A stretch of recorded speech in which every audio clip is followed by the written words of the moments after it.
সাংসদ গৌৰৱ গগৈৰ বিৰুদ্ধে পুনৰ সৰব ৰাজ্যিক বিজেপিৰ সভাপতি দিলীপ শইকীয়া। মুখ্যমন্ত্ৰীয়ে উত্থাপন কৰা প্ৰশ্নৰ স্পষ্ট উত্তৰ দিবলৈ গৌৰৱ গগৈক প্ৰত্যাহ্বান দিলীপ শইকীয়াৰ। গৌৰৱ গগৈ পাকিস্তানলৈ যোৱাটো হয় নে নহয় সেয়া ৰাজহুৱা কৰাৰো আহ্বান ৰাজ্যিক বিজেপিৰ সভাপতিগৰাকীৰ। যদি পাকিস্তানলৈ গৈছিল তেতিয়াহ'লে পাকিস্তানত থকা 15টা দিনৰ কাৰ্যসূচীও ৰাজহুৱা কৰিবলৈ কংগ্ৰেছ সাংসদগৰাকীক প্ৰত্যাহ্বান জনালে বিজেপিৰ সাংসদ দিলীপ শইকীয়াই। গৌৰৱ গগৈক আৰু বিজেপিক প্ৰশ্ন নুসুধিবই। গৌৰৱ গগৈকে প্ৰশ্ন সুধিব, আপুনি পাকিস্তান গৈছিল নে যোৱা নাই, হা ইয়া না। যদি না তো না বুলি কওক, যদি হা তো হা বুলি কওক, হা ইয়া না কওক। আৰু যদি আপুনি গৈছিল হা হয়, 15 দিন আপুনি পাকিস্তানত কৰিলে কি?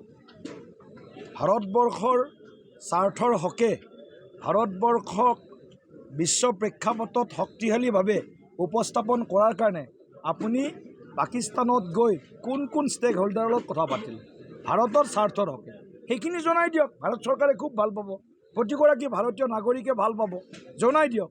আৰু যদি আপুনি কোনোবা মোল্লা মৌলবী ISIক লগ কৰিছে সেই কথাটো আপুনি নকয়, যেতিয়ালৈকে আপুনি নকয় পাকিস্তানত গৈ কি কৰিলে, মানুহে ভাবিব পাকিস্তানটো আমাৰ চিৰবৈৰী ৰাষ্ট্ৰ, ভাৰত বিৰোধী ৰাষ্ট্ৰ।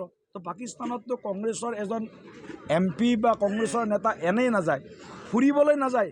ইছলামাবাদত আপোনালোকৰ মাজৰ কোনোবা ফুৰিব যাব নেকি? ইছলামাবাদত কৰাচীত কোনোবা ফুৰিব যায় নেকি? নিশ্চয় কিবা হিডেন এজেণ্ডা আছে। সেই এজেণ্ডাটো কি গৌৰৱ গগৈয়ে ভাৰতবাসীক জনাব লাগে, কাৰণ তেওঁ ভাৰতীয় সংসদত লোকসভাত কংগ্ৰেছ দলৰ বিৰোধী দলৰ উপদলপতিৰ এটা গুৰুত্বপূৰ্ণ দায়িত্বত আছে।